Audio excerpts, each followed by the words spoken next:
Welcome, guys, to How the Frack We Got Here, a show that takes the news and events of the week and try to make sense out of it all. I'm your host, the most Will Buchanan, and on this show, we simply are all about the facts. There are plenty of news stations out there that simply want to do anything short but inform you. Here at How the Frack We Got Here, that's all we believe in. We go up to the left, we go up to the right, we go up to the middle of independence, we go up to the wrong side because there's more than one side of a story to everything. And you need to know it all in order to actually formulate your own opinion. And that's what we try to do here at How the Frack We Got Here. Thanks for listening, and hold on. It's going to be fun. All right, guys. Today's date, January 22nd, 2025, and this is Got Here. I thought I was muted for a second. I'm your host, the most Will Buchanan on Frack We Got Here. We do take the events of the week and try to make sense of it all. Before we do get started, guys, let you know that we are a news podcast. We pride ourselves on being one, which means we give you the most reputable sources, only using the most reputable sources of award-winning journalism. We do not do sensational news like Fox News, The Blaze, Daily Beast, Newsmax, whatever extreme left or extreme right publications out there. We simply don't do them. We give you the facts, nothing but the facts. At the same time, guys, we do try to watch our language, but words do fly. At the same time, guys, there may be things that might be shown out here that might be too intense for younger viewers, so viewer discretion is advised. Aside from that, welcome. So, how do we really start this? Because it's only been, we're Wednesday, and yet, welcome to the 1950s, ladies and gentlemen, because, unless you've been under a rock, Trump is president again because people don't believe in warnings. But I guess we have to cover exactly what's been done since the last 48 hours. And well, there's no really other way else to say it, but let's just go ahead and get into it because he did do executive actions. What executive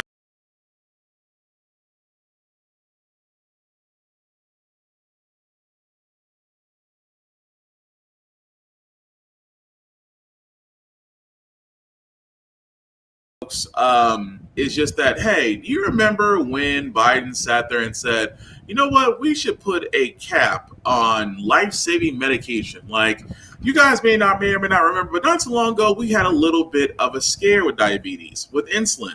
A little hard to get to. Folks could not pay the astronomical prices and started rationing insulin, thing you shouldn't do if you're diabetic. Actually had some people no longer with us because of that. So Biden and company decided, hey, let's put a cap on that and put a cap on other life-saving medication, which again is something that Americans have always asked for. The problem is Trump and his drug buddies said, nah, we're going to go ahead and reverse that. So what happened? They did exactly that. What you see right there, ladies and gentlemen, is that he basically said, oh, yes, whatever the President Biden did that I can't take credit for, let me reverse it. Because again, he's been told by his drug buddies, this is not good. Of course it's not good for them. Do you want to know why it's not good for them? Because anything that has a cap on life-saving medication that these corporations make billions of dollars off of course it's going to be bad for business. But again, outside of $30 cap on insulin, $2 out of pocket on generic drugs, and literally a $2,000 annual out of pocket on prescription drugs. Granted, it's not the best thing out there, but at the same time, it's a start.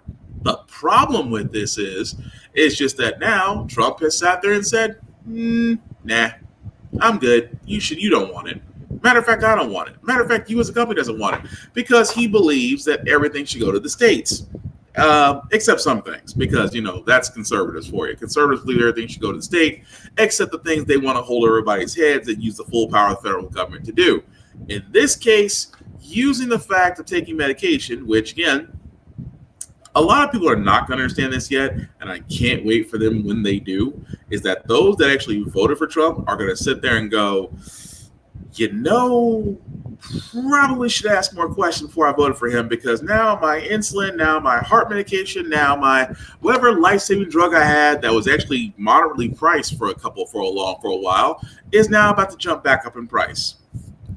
Blame Trump. There is no other way I can say this outside of blaming Trump, because again, I hate to say this because we're moving right along.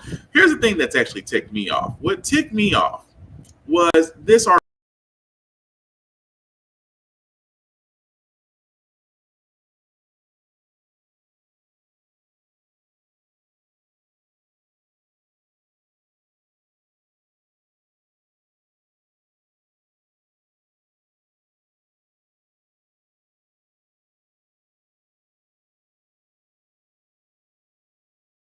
by another name.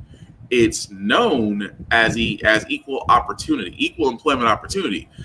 Something that President Lyndon Johnson signed to make sure that everybody gets a fair playing field, because companies at one point weren't trying to make it equal in the workplace, and there was no litigation, no federal mandate to make sure that didn't happen until President Johnson, who did sign his executive order into place, which basically led to the creation of equal employment opportunity, or EEO for short, that eventually became the DEI word.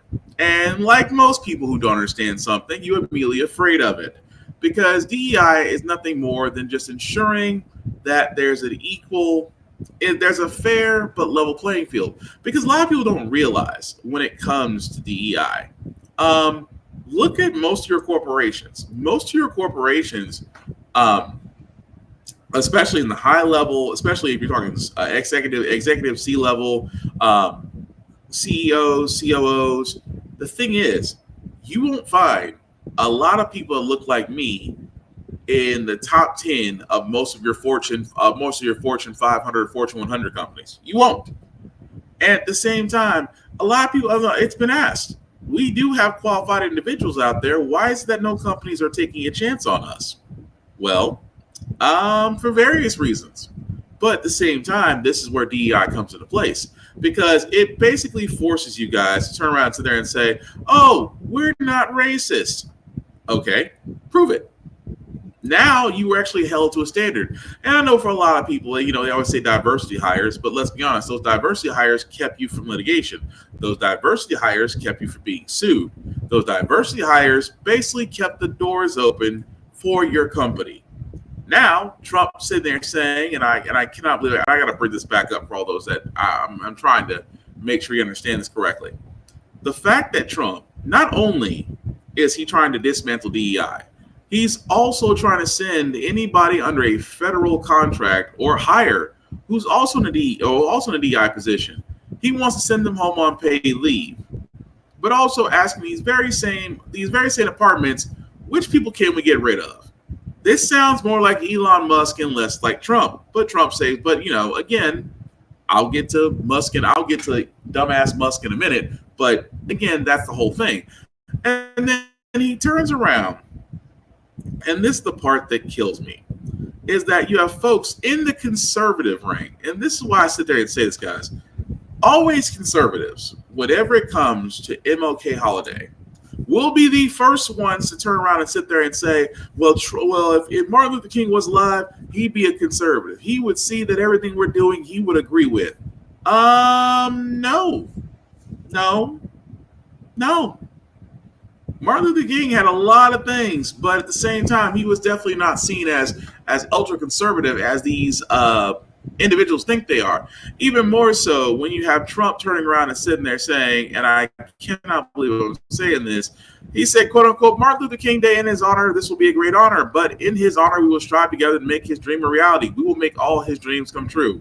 Why do whenever time Trump talks about a black person, he always sounds like he's trying to personalize with him? Like, I've known King, I've marched with him. No, you really haven't. But at the same time, they're trying to say that by eliminating DEI, it's going to make it equal.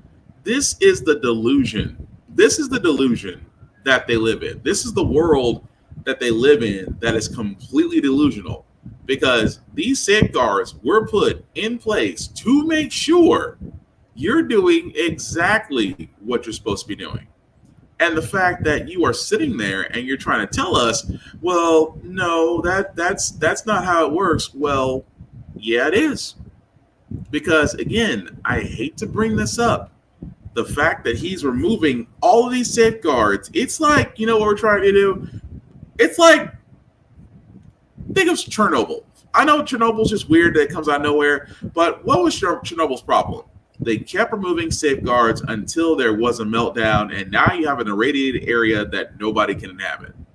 Well, this is the same. Well, think of America in that same way. You're removing safeguards that were put in place to basically protect the country. Now, by removing them, you're going to invite chaos.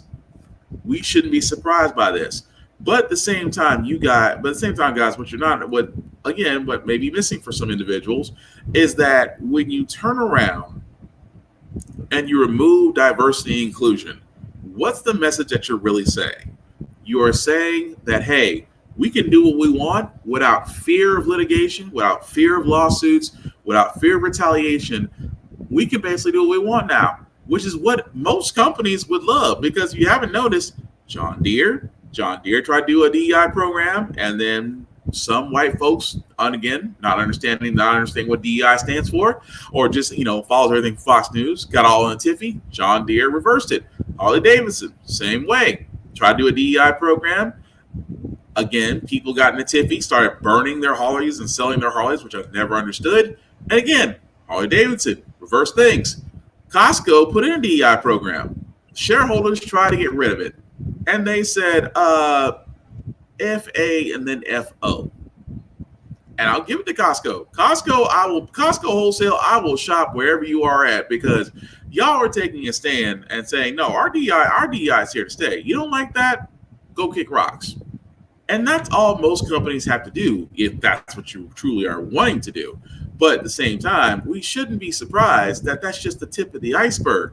Keep in mind, Dorito sat there and said on day one he was trying to do all these executive orders. Yeah. Here's the one that should really tick off people in law enforcement, but they are surprisingly quiet. The Trump administration ordered all federal employees hired in diversity, equity, and inclusion roles to be placed on paid leave and eventually laid off. The order came in a memo sent to the heads of government departments and agencies. That comes after the first few prisoners locked up on charges related to the January 6th Capitol attacks were released yesterday.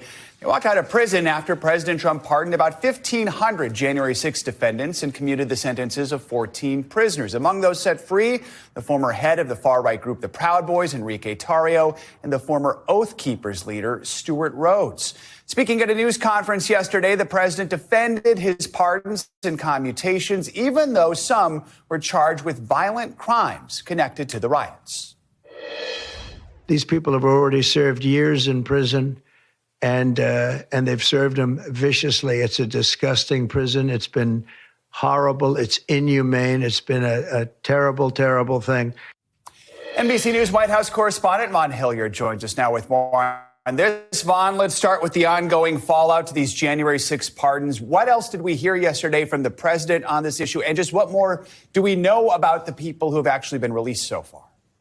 Yeah, last night, guys, he defended his decision to move forward with those pardons. There were 14 individuals who had their sentences commuted. Those were the leaders of the Oath Keepers and the Proud Boys, who were charged on those seditious conspiracy charges. They also released yesterday from the prison system. But then more than 1,500 that were pardoned, including more than 175 who had either pled guilty or been found guilty to violently assaulting police officers. And when he was asked about this, the president last night at the White House, by including our own Peter Alexander, he essentially sidestepped saying that he would look at each individual case, but that's what he has already done. And the pardon is final. And these individuals have now they have been released through the prison system and are now formally pardoned.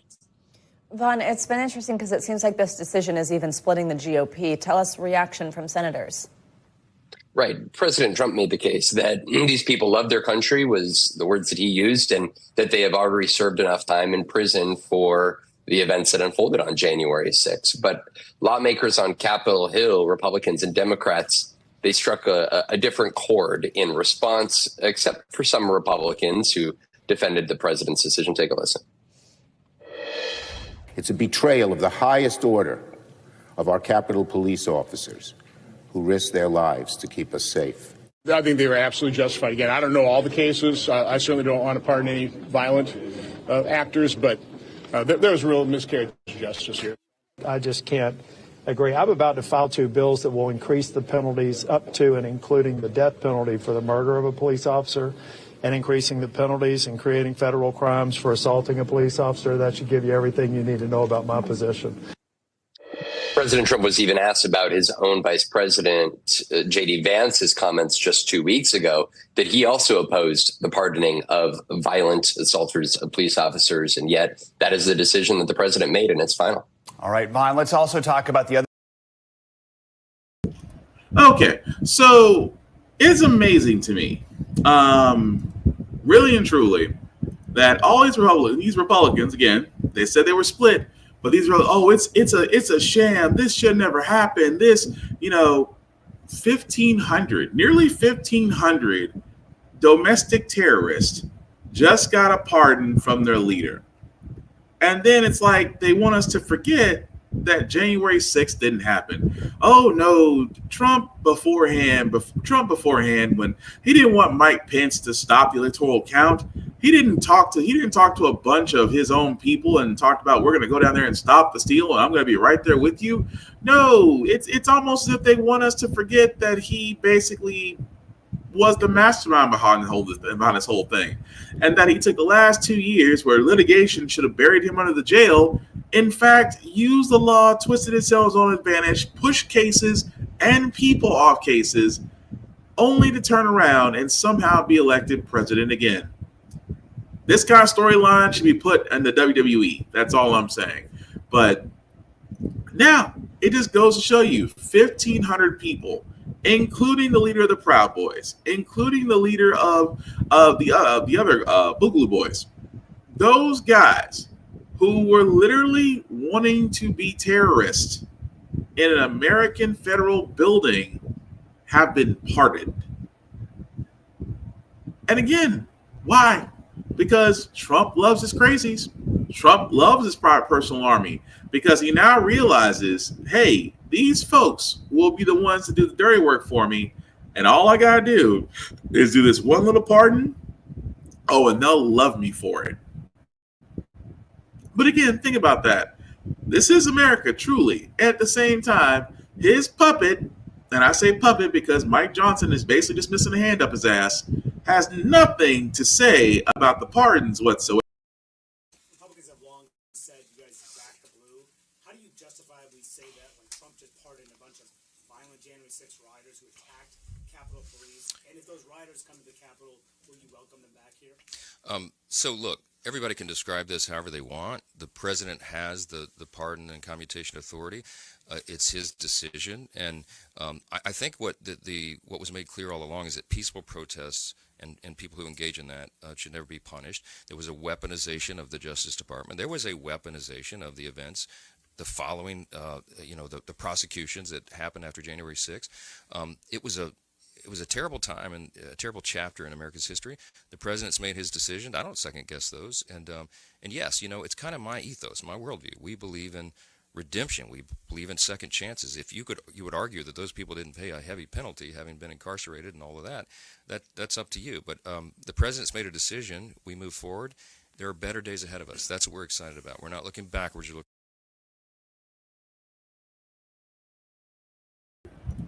We believe in redemption.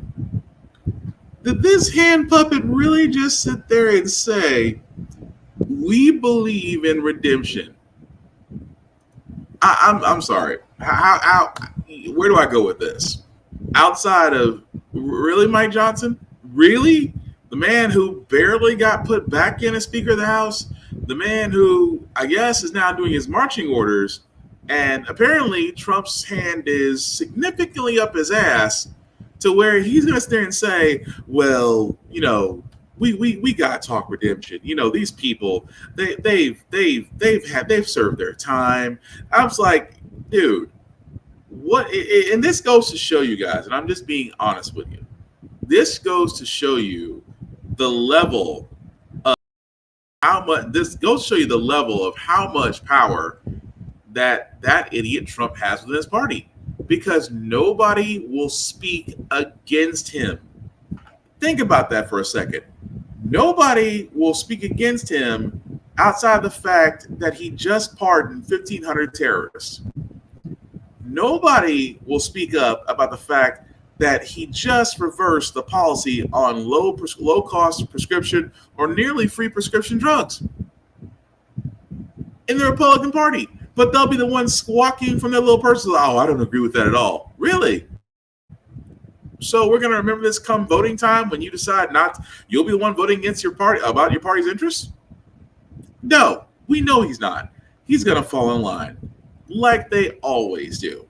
Because it's amazing how they sit there and say, Well, it's just I don't believe in that because this whole back the blue, this whole hold the blue line. Capitol police officers lost their life, whether it was by the crowd or by unaliving themselves. At the same time, where is the justice for those officers that were doing their jobs that day when all you sat there and said was, "We're going to let the ones who assaulted you go"? Where's the justice? Because a lot of people are asking that question. But that's just the tip of the iceberg. Because, like I said, Trump's only been in office since Monday, and this is what he's done so far. Like, again, removing the U.S. from the Paris climate agreements, which we knew that was coming. He also removed us from the World Health Organization because let me tell you why that's detrimental. It's detrimental because the World Health Organization is basically how we combat most outbreaks, diseases, things of that nature. The U.S. is usually leading candidate behind the World Health Organization. Because he's withdrew us from there, that leaves a problem. That means there's not an official country that's actually leading the World Health Organization. Outside of the U.S., there's China. But I can tell you why Trump has done this. And it's because of Robert F. Kennedy Jr. And for all those who don't know, that brain-leached, brain-dead idiot who sounds like he needs a throat lozenge every 5 seconds, is now going to be leading our Secretary of Health. Here's the problem with that. You can't get away from stories like this. Our story involving former presidential candidate RFK Jr. And this one involves a whale. And now an environmental group wants answers. A whale of a tale has Robert F. Kennedy Jr. in hot water with environmentalists again, just weeks after he admitted to dumping a dead baby bear in Manhattan. I said, let's go put the bear in Central Park and we'll make it look like he got hit by a plane. Kennedy faces new backlash. The longtime conservationist allegedly sawed the head off a dead whale back in 1994 after it washed up on a Massachusetts beach. Kennedy reportedly cut off the whale's head and then bungee corded it to the roof of the family minivan before driving it across state lines to bring it back to his New York home so he could study the skull. RFK's daughter, Kit Kennedy, originally shared the fishy anecdote more than a decade ago, calling the stunt normal day-to-day stuff. But the story resurfaced in recent days, leading the Center for Biological Diversity Action Fund to call on federal officials to investigate whether Kennedy violated the Marine Mammal Protection Act, saying, "We hope that the NOAA Office of Law Enforcement, at a minimum, is able to ensure that Mr. Kennedy surrenders any and all illegally obtained wildlife that he continues to possess." The Action Fund has publicly supported Vice President Harris in the presidential race. Kennedy recently suspended his campaign, endorsing former President Trump, and now has secured a position on Trump's team. I've been asked to go onto the transition team and, to help pick the people who will be running the government. So the problem with this is, I know a lot of people are wondering, well, what does that got to do with his current position? Well, what it has to do with his current position is that's his mindset. His mindset is he has no problem dealing with dead animals. And at the same time, and I really hate to say this in so many words, the fact that he has no problem explaining it like it's nothing. Oh, I've cut a whale's head off, taken it home, examine the head. Oh, I've taken a baby bear and, dumped it in Central Park. And this guy is supposed to be over, he's supposed to be over what people ingest or eat. That's freaking scary, considering the fact that this is a guy who, first and foremost, doesn't believe in vaccinations. Anti-vaxxers, I personally think, are idiots because anti-vaxxers have always, they don't like science. They don't like facts. Because anti-vax will be the first thing, well, why do we need all these shots? Well, I don't think you noticed, but we had this little problem a couple of years ago called COVID-19, and it's multiple variants. People got sick, lost their lives, and kind of stopped the country for a little while. A lot of us got stuck at home. Remote learning, that was fun. And yet, these same anti-vaxxers, oh, I won't get my kids vaccinated. Your kid is a walking petri dish among others. There's a reason why we get vaccinations. Historically, they work. That's how we beat polio. That's how we beat the measles. That's how we beat the mumps. That's how we beat smallpox. That's how we beat a lot of things that should have wiped us out.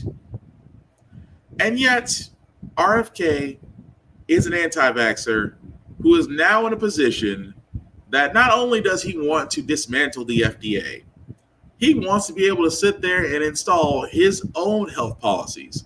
And I'm sorry for a guy who, by all means and purposes, needs every herbal tea, throat lozenge, Ricola, and cough drop to be heard, is not the guy you want making health decisions. Not for a country. But again, tip of the iceberg. Let's get to the heart of the matter, because here's one thing I wanted to point out the most is TikTok. Yes, it was an app that we all know and love. Some of us were a little bit more dependent upon than others. And at the same time, guys, it wasn't until that fateful night, January 18th. Well, really, because it's owned by China, January the 19th over there. TikTok's U.S. services were cut off. People were angry. People were mad. All the above. And yet, magically, TikTok seems to be back. I wonder why. The Chinese-owned app back online in the U.S. despite a law to ban it after President Trump vowed to take action. Savannah Sellers is with us. Savannah, walk us through this. Yeah, Lester, so seated just behind or among President Trump's family members, Elon Musk, Amazon's Jeff Bezos, Meta's Jeff Zuckerberg. Also on the platform, as you mentioned, Shou Chew. That's the chief executive of TikTok, an app that Mr. Trump himself tried to ban. Now he's trying to save. It has been a roller coaster few days for the app, going dark for just over 12 hours after a law technically took effect banning it. Now the app is crediting President Trump with bringing it back online. We are anticipating an executive order here concerning TikTok, one that the president has said might outline a 90-day extension for an American to take 50% ownership of the company. That, though, still leaves open questions about the initial national security concerns here by the U.S. government. Okay, so yes, all of a sudden, TikTok went from, well, it's the U.S. government, they got a problem with us, to now all of a sudden, thank you, Trump. Thank you for your help thank you for your help as far as getting us back online. Many of our subscribers, US subscribers, will love you for it. And of course, Trump taking the victory lap. Oh, well, I'm just gonna extend the ban until TikTok is 50% owned by a US person, to which we can go ahead and get a hold of all that data because we can't get it because another company owns it. Which really comes down to it. Because you guys may or not remember, and I love to remind people, because there is a significant thing you need to remember about TikTok and Trump. Trump was the one behind all of this. He was the first one he's the one that lit the match, and now he's coming in like the firefighter trying to put out a flame that he started. Trump's threat to ban TikTok, the widely popular but Chinese-owned video sharing app, added fear that the link to China poses a security risk. ABC's White House correspondent Rachel Scott with what TikTok and its users are saying tonight. Tonight, TikTok is firing back after the president told reporters on Air Force One, we're banning them from the United States.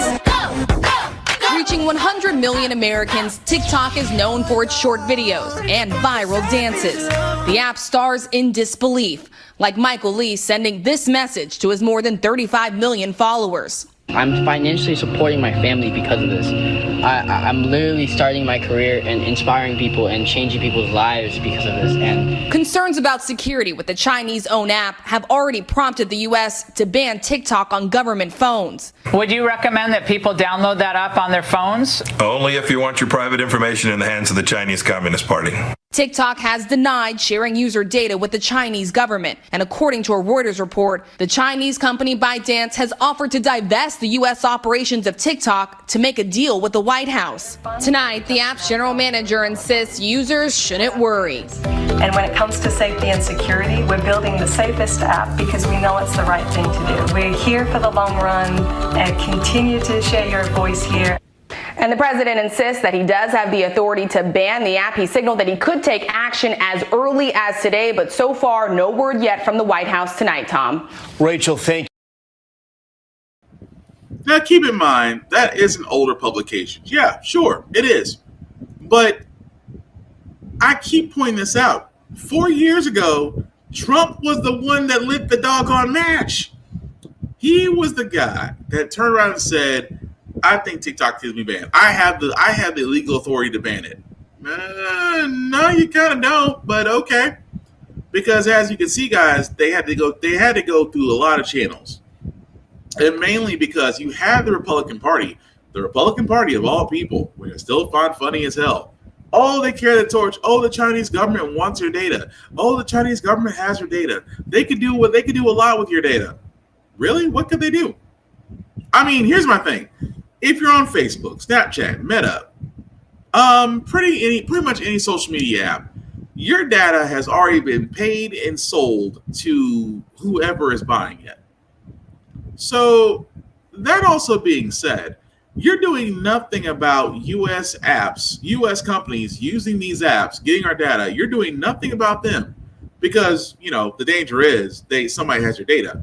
But until it's somebody you can't profit from, then it's a problem. And then Fox News, because they love fear-mongering, war-mongering, just anything that'll make a 60 to 75, 85-year-old white person just lose his shit. They'll say anything.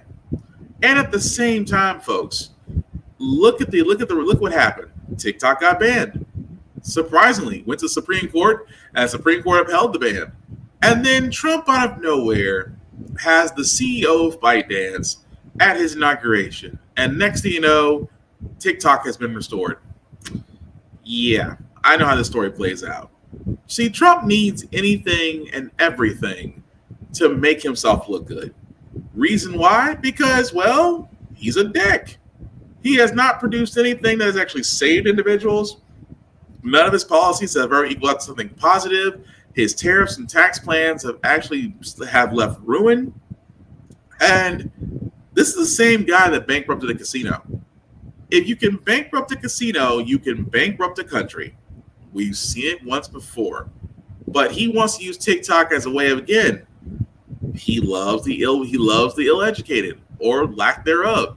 He loves dumb people. And unfortunately enough, dumb people did vote for him. At the same time, those very same dumb people are still arguing or defending, he hasn't said anything about grocery bills, but it's going to come down. He hasn't said anything about the price of eggs, but it's going to come down. He hasn't, my paycheck hasn't gotten any better, but give him time. He's only been in the office for like 3 days. It is amazing the level of defending his cult will do when the obvious has already happened. Especially with the fact that he's cutting programs, trying to cut unions, remove federal jobs. I mean, what more will it take to get people to understand you basically let the wolf back in because he promised you he wasn't a wolf. He was a sheep just like the rest of you. And yet, with your MAGA-inspired apparel, you smiled and said, "Come on in, sir," and handed him back a country that took nearly 8 years to get back on track again. I'm just saying, wow. But, hey, it's not all bad news. Why? Because somehow, some way, Marco Rubio did get confirmed as Secretary of State. This is actually the first Trump nomination to actually go through. Marco Rubio, again, a man who has zero qualifications, except he is prominent in ass-kissing and brown-nosing, will be the next Secretary of State. He has no credentials. He has no accomplishments. He's basically a squawking head on the Republican Party, and because of that, he is now going to be sworn in to handle state matters. He's another hand puppet that's basically missing Trump's hand up his ass. I am just... there's just no other way to put that, guys. He brings.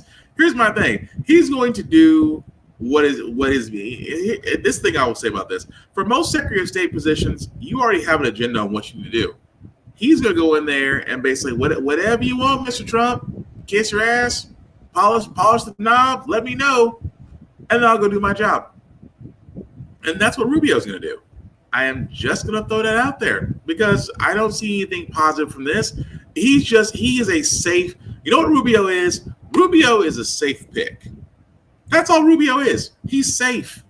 He has no scandals that we know of. Trump insulted his wife. He did nothing. He just wanted to find his way into the White House and will gladly bend over backwards to allow Trump to do whatever he wanted to do to get there. Not surprising. But again, we're still going down the list. We ain't got that much to go, though. But this other one, this shouldn't be surprising, but at the same time, why? Is firing back at President Trump's signing of an order to change the name of the Gulf of Mexico. During his inauguration speech, Trump reiterated he wants to make it the Gulf of America. America will reclaim its rightful place as the greatest, most powerful, most respected nation on earth, inspiring the awe and admiration of the entire world. A short time from now, we are going to be changing the name of the Gulf of Mexico to the Gulf of America. In response to President Trump's declaration, Claudia Sheinbaum said the Gulf of Mexico is internationally recognized and has been since 1607. This comes as Trump is saying it will impose tariffs. The U.S. will impose tariffs in a few weeks. ABC's Matt Rivers is in Tijuana, Mexico, for more on that. Matt, what would it take to change the name of the Gulf of Mexico? And what else stood out to you from the Mexican president's response today? Yeah, Diane, there is no international law governing the names of international waterways, and so the United States can call the Gulf of Mexico whatever they want, and here in Mexico and in the rest of the world, they'll call it whatever they want. That's essentially what this is. Really, I think it's more symbolic of the overall relationship that's going to be more contentious between the United States and Mexico. There's no question that this is a populist appeal in the United States. It's something that President Trump can sell to his base as an America First policy, and in Mexico, I don't think they're really going to care all that much because it doesn't mean all that much. What they will care about is working with the United States on migration, is those impending tariffs. These are points of contention. You know, when the United States says they're going to declare certain cartels based here in Mexico as foreign terrorist organizations and won't rule out the use of military force within Mexico's sovereign territory, those are the things that they're going to care about much more, no question about it, and it signals a much more contentious relationship. And Matt, let's talk a little bit more about that potential impact. With the Trump administration saying it will impose 25% tariffs on Mexico and Canada on February 1st, as you mentioned, declaring gangs in Mexico foreign terror organizations. What does that mean for U.S.-Mexico relations?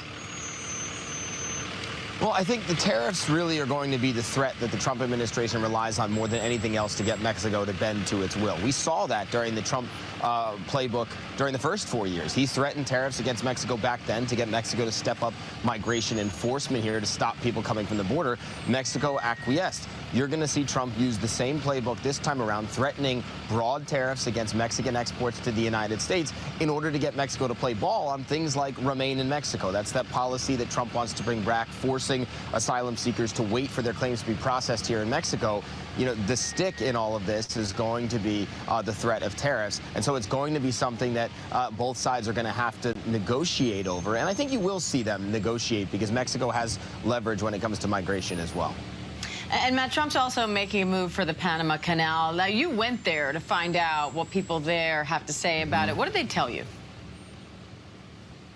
Well, look, Panamanians have patriotism the same way the United States does, and every single person that we spoke to in Panama, and we spoke to several dozen, to a person, said the Panama Canal is ours, Trump should mind his own business, and all countries have the ability to use the canal. That is something that everyone there agreed on, and so it is not going to be something that the Panamanians just give up. I don't even know how you put a price on the Panama Canal, but it's just more of what we are seeing as very expansionist tendencies from the United States president at this point. But, you know, the Panamanians certainly not going to roll over when it comes to that. Everybody down there saying this is our territory and it needs to be respected. Pretty much. Just to calm this down. It's 100% right. Gulf of Mexico sits in international waters, which means it's not governed by anybody. Trump can make all the claims he wants. You can sit there and say, well, I want to name it the Gulf of America. Okay. The rest of the world will still call it the Gulf of Mexico. It won't have any basis on that. I mean, that's kind of an empty thing. At the same time, why?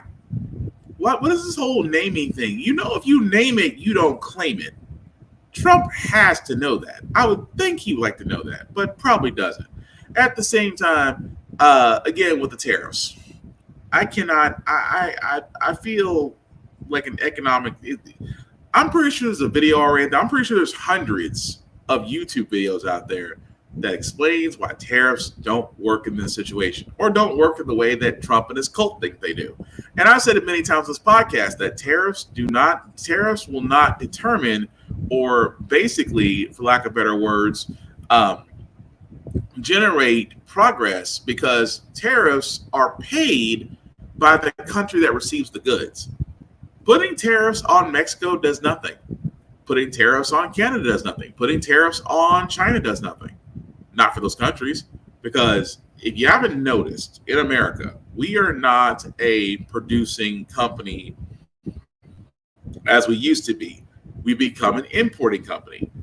About 85% of what we usually get, we get from China. We also get fruits from Mexico. We also get products and electricity from Canada. I'm just saying, they're basically making a mint off of us because, well, American businesses and manufacturers found out that overseas labor is cheaper and at the same time pads the bottom line. So it's not these foreign countries that are basically taking advantage of us.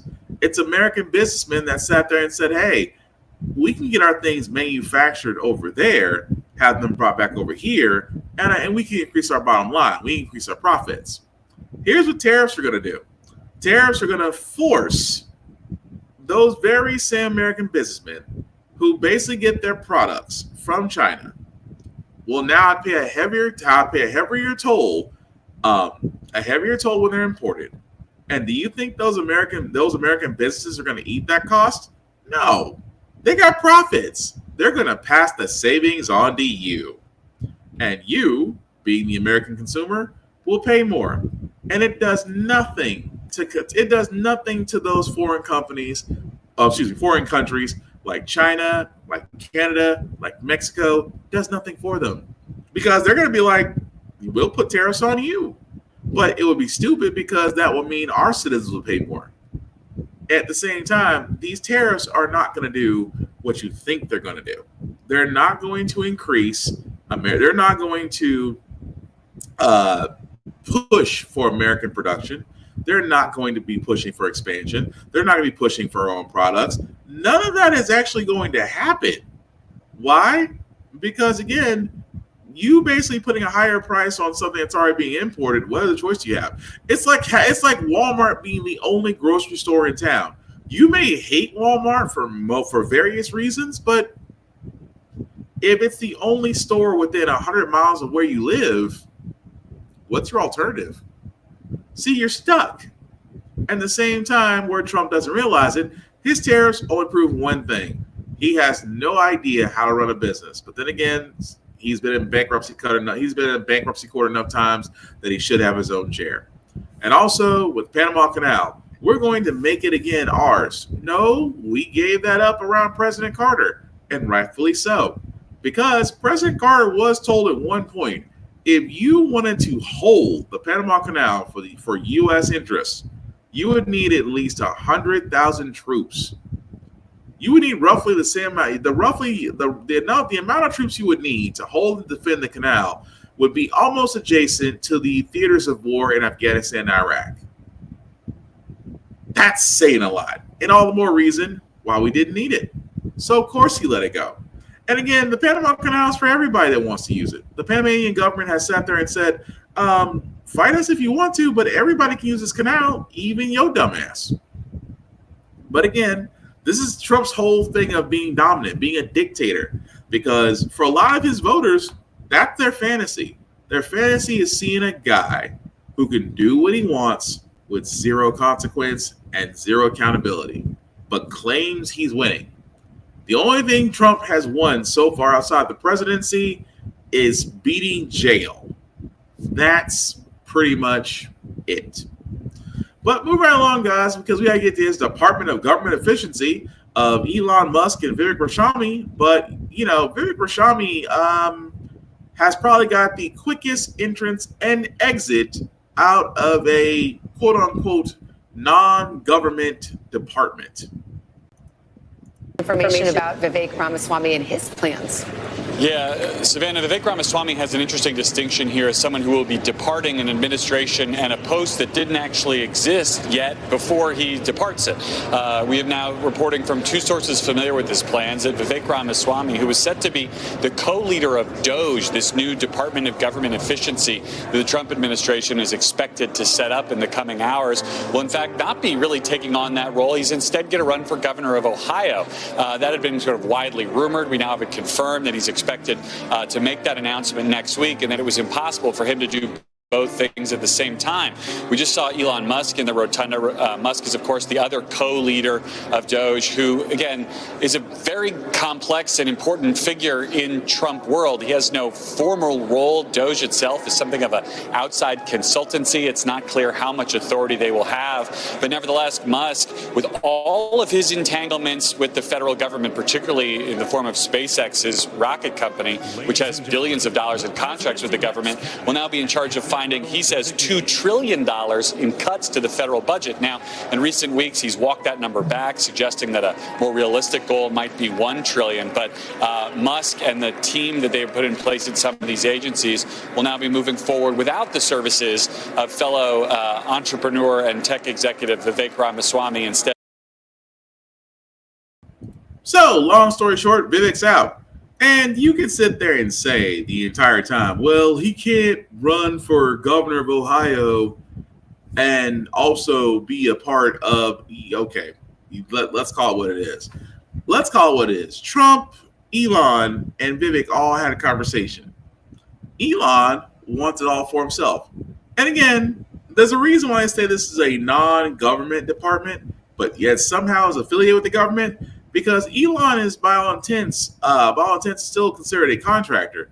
A lot of his contracts still align with the U.S. government. SpaceX is somehow still affiliated with us. Teslas are still being used by the U.S. government. At the same time, he's now about to influence government policy. How is this not a conflict of interest? I have no freaking idea. But back to the other piece of crap. So Vivek Ramaswamy, again, has nothing out there except that he calls himself a radicalist. Always saying that his ideas, things of that nature, were never felt or heard, and yet thought he had a shot at being president. Thought. And now he realizes that, hey, I have a shot at running a state such as Ohio. Again, that was his, I hate to say this, guys, that was his prize. His prize was, hey, go run for governor of Ohio, and I'll back you. Because trust and believe, once he starts his campaign run, Trump will come running and do his duty. At the same time, Vivek Ramaswamy, another guy who has literally nothing to show why he should be qualified to not only be a politician, but at the same time run a state. Good freaking luck. But yes, we gotta talk about Elon Musk, that douchebag. Why? Because again, what I'm about to show you guys is a trigger warning. It is going to upset a lot of people, especially those in the armed services. I apologize ahead of time. But again, if there's any other reason to believe that the man in the high castle, great show on Amazon Prime, by the way, but also was always that fear that Nazis have invaded the White House. Well, you be the judge.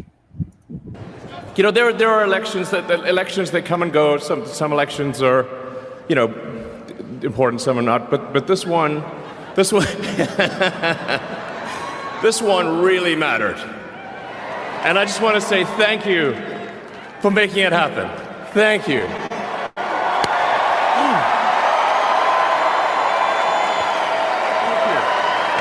My heart goes out to you.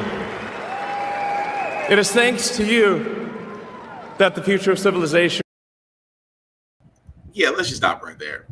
You're not about to tell me what that man just did, and I stress this very heavily. What he just did, for all intents and purposes, is a fascist salute. There have been people out there who have been trying to defend this, mind you, that he did not do a fascist salute. They're trying to defend it. Oh, that was that salute. Really? American History X, various other publications out there and videos. Elon Musk has retweeted fascist statements. He has retweeted certain fascist videos and pictures. And you're going to sit there and tell me that he's not? And this is a guy who now will be in charge of trying to find cuts in the government. You know what it is? If you couldn't get Stephen Miller, you got Elon Musk. That's what it is. He's basically Stephen Miller. He's basically Stephen Miller if Stephen Miller had money. And, you know, again, Musk is an idiot. He's not a genius. He has not bought or did anything. Everything that he has accumulated was already there. He just had his daddy's diamond mine money to go ahead and do so. So again, the fascists are now in the building.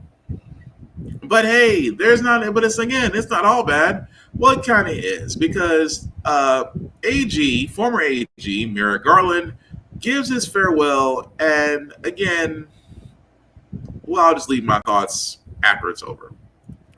We know that only an independent Justice Department can protect the safety and civil rights of everyone in our country. And we know that only an independent Justice Department can ensure that the facts and the law alone will determine whether a person is investigated or prosecuted.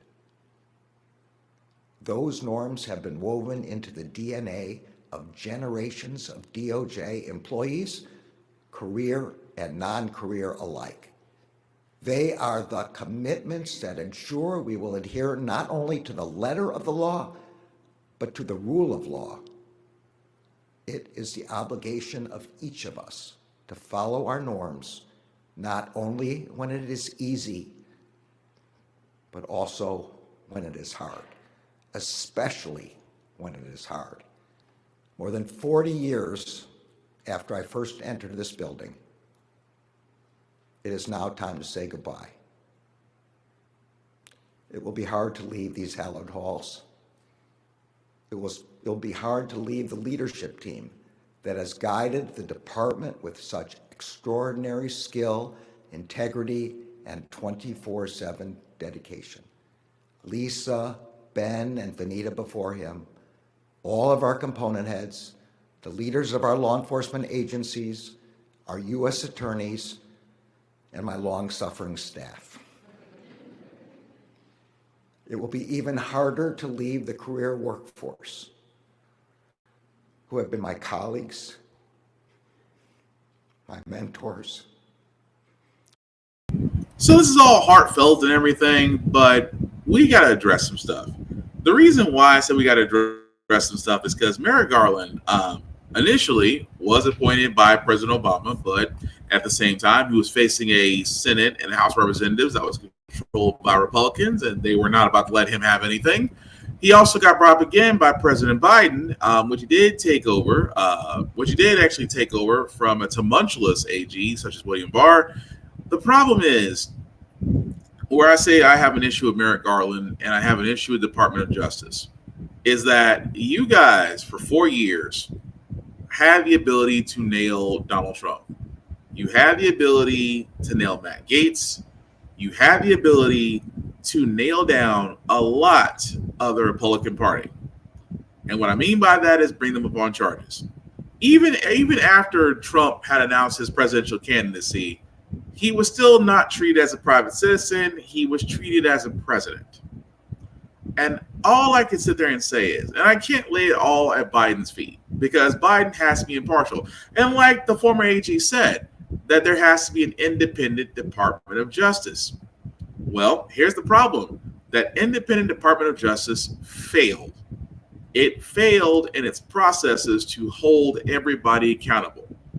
I'll start with Trump. Trump literally has multiple cases against him, at least 4 major ones during his campaign.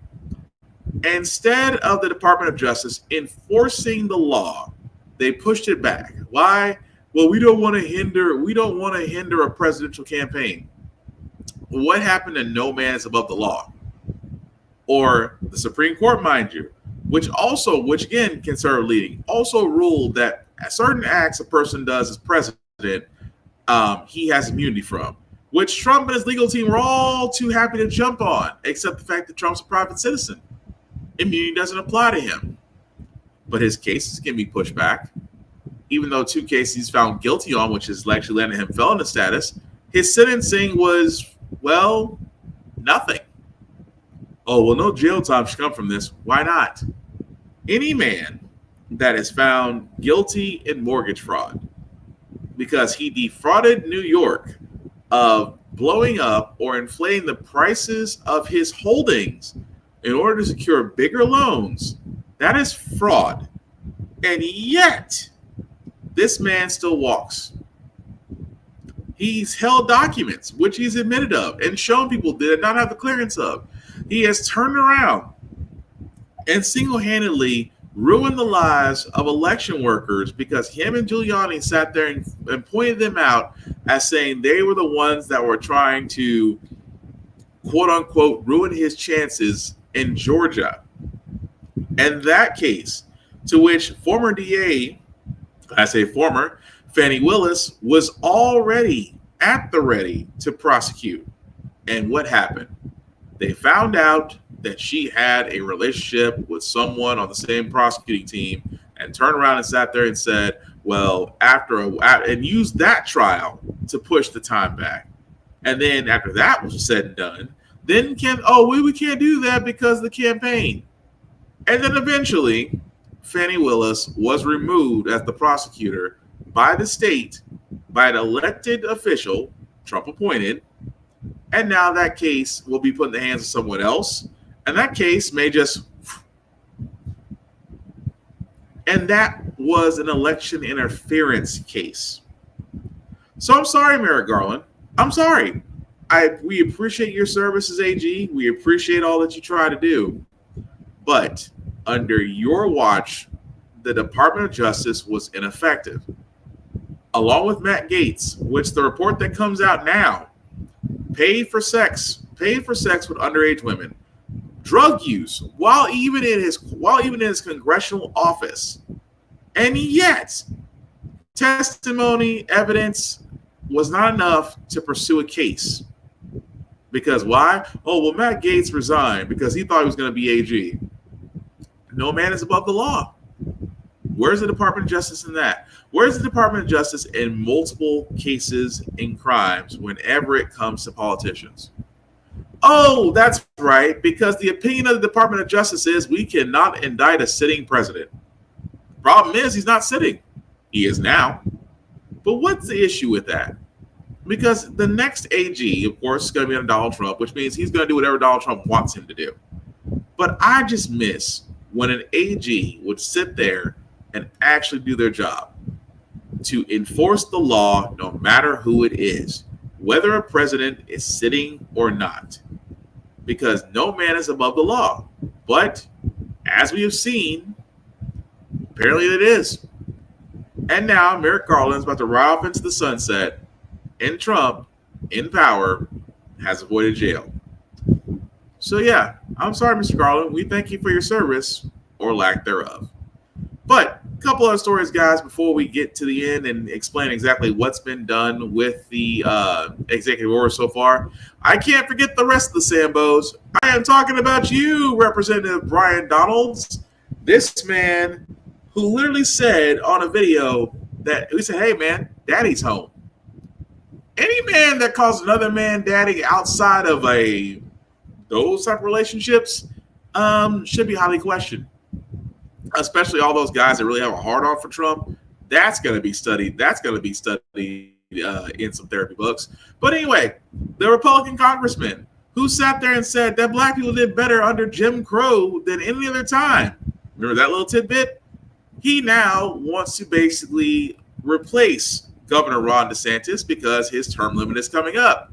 And he now wants to run as governor of Florida. I can only wonder, because every black person that has ever really bootlicked and samboed for Trump, I can only imagine where they've been, because there's only one black person in his cabinet, and he's the Department of Housing, and he's the Secretary of Housing. One black person.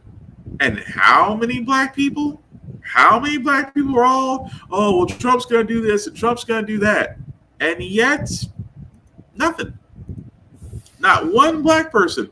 And honestly, you would think that they're all said and done, he would have had one.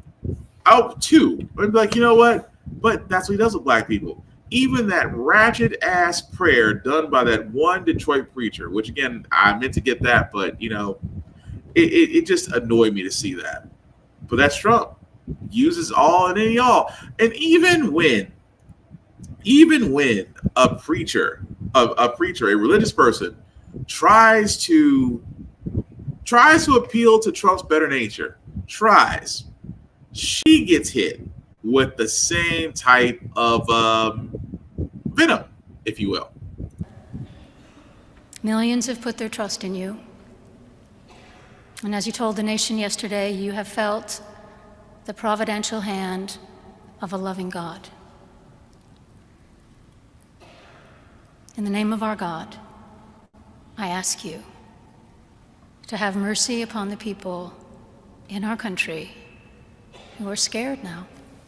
There are gay, lesbian, and transgender children in Democratic, Republican, and independent families, some who fear for their lives.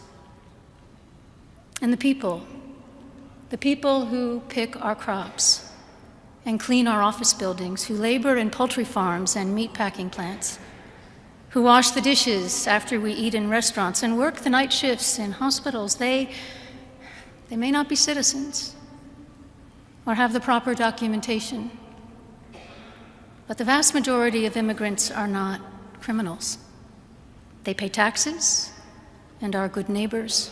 I ask you to have mercy, Mr. President, on those in our communities whose children fear that their parents will be taken away, and that you help those who are fleeing war zones and persecution in their own lands to find compassion and welcome here. Our God teaches us that we are to be merciful to the stranger, for we were all once strangers in this land. What did you think of this? What did you think of the service? What did you think? Did you like it? Did you find it exciting? Not too exciting, was it? I didn't think it was a good service, no. Thank you very much. Thank you, press. Thank you, press. They can do much better.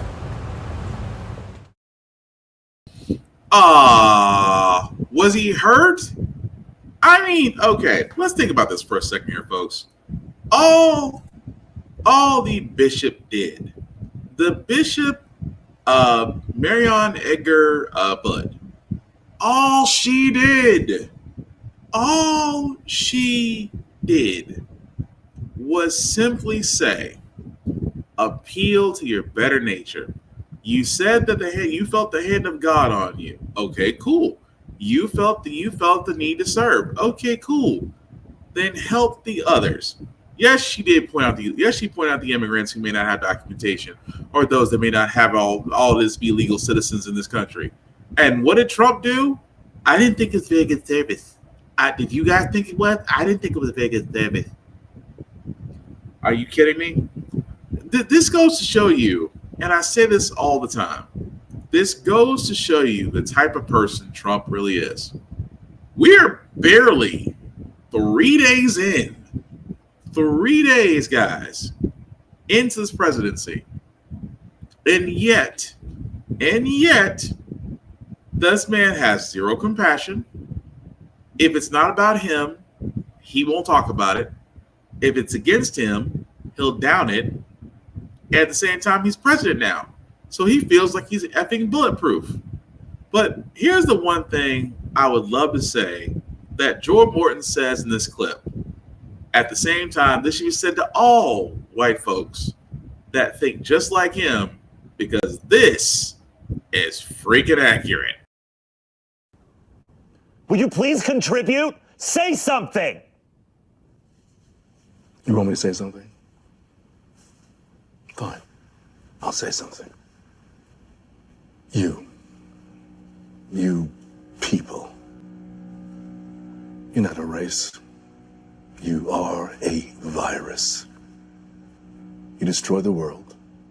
Everything beautiful you poison. You drag us from our homes. You rape our daughters, murder our sons. You crack our spines and do all you can to break our will. You stab us. Then you put the knife in our hand and tell us it's our fault. And if you don't do it yourself, you stand by, close your eyes, and pretend there's nothing wrong. And then you pray to your God to silence our screams so that you can enjoy the happiness that we built for you with our blood. But it's not your fault. It's the only way you know how to be.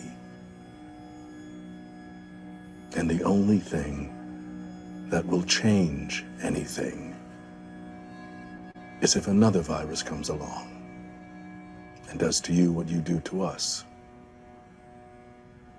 And I hope that happens very soon.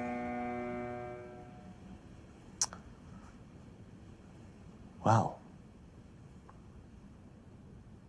this evening obviously hasn't gone as I'd hoped. And I think I'm having a full-on panic attack right now. Yeah, as you should. Panic attack, as you should. Want to shout out Joe Morgan, because Joe Morton, sir, you, if anything from a monologue standpoint, wow. Because, yeah, I mean, there's no other way I can sum that up.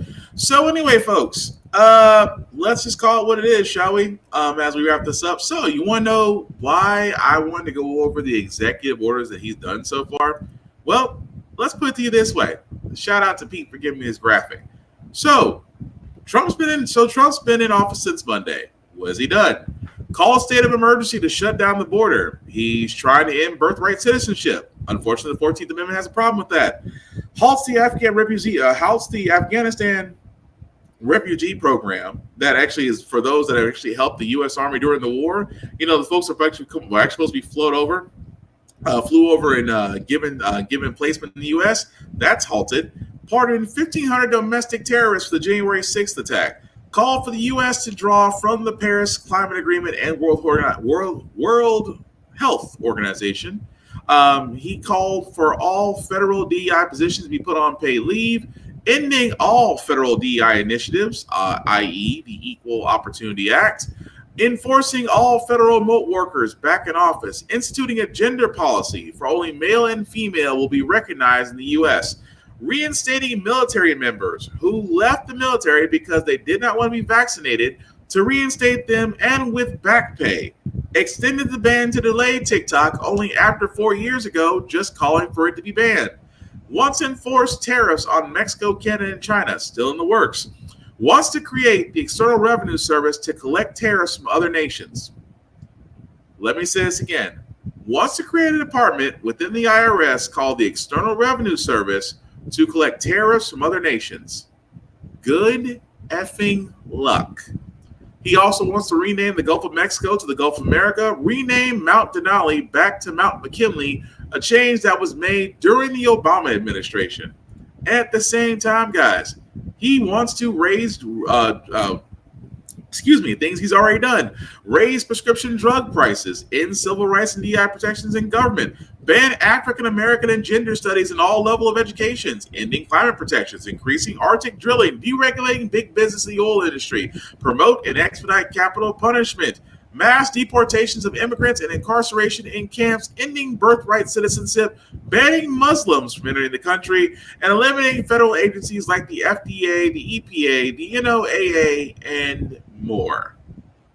Now, keep in mind, for all this talk that he sits there and says, I don't know about Project 2025, and yet he seems to be checking the entire effing list. So what are we getting at here, folks? Yeah, it's a shit show. It's only been 3 days. Your price of eggs are not going to go down. Your price of groceries are not going to go down. Your gas is not going to go down. Pretty much anything that you purchase is, if you think it's going to get lower, it's not. Because why? Tariffs, a lack of regulation, and at the same time, bending over for his buddies, especially in the tech world. The next 4 years are going to be hell.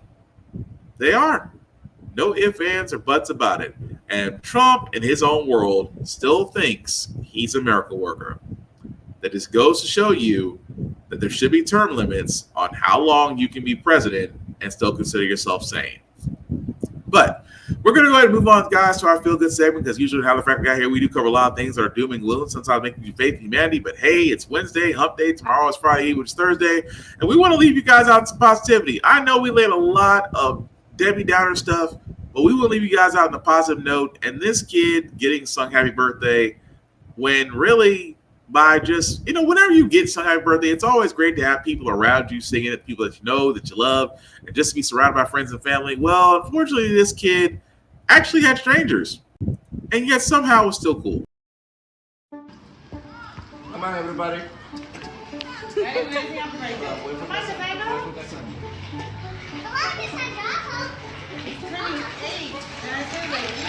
All right, his name is James.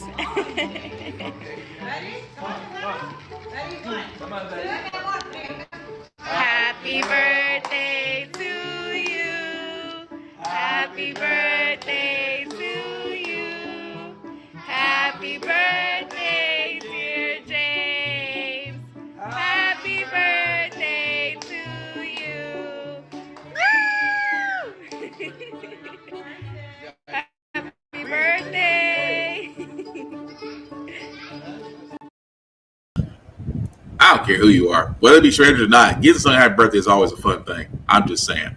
But that being said, guys, that's going to do it for this podcast. I do thank everybody for liking, for watching, let people know it's live. I really appreciate that. It is a new format, so we're still working out the kinks. I know if the video's grainy or if it's just delayed. Trust me, we're working on it.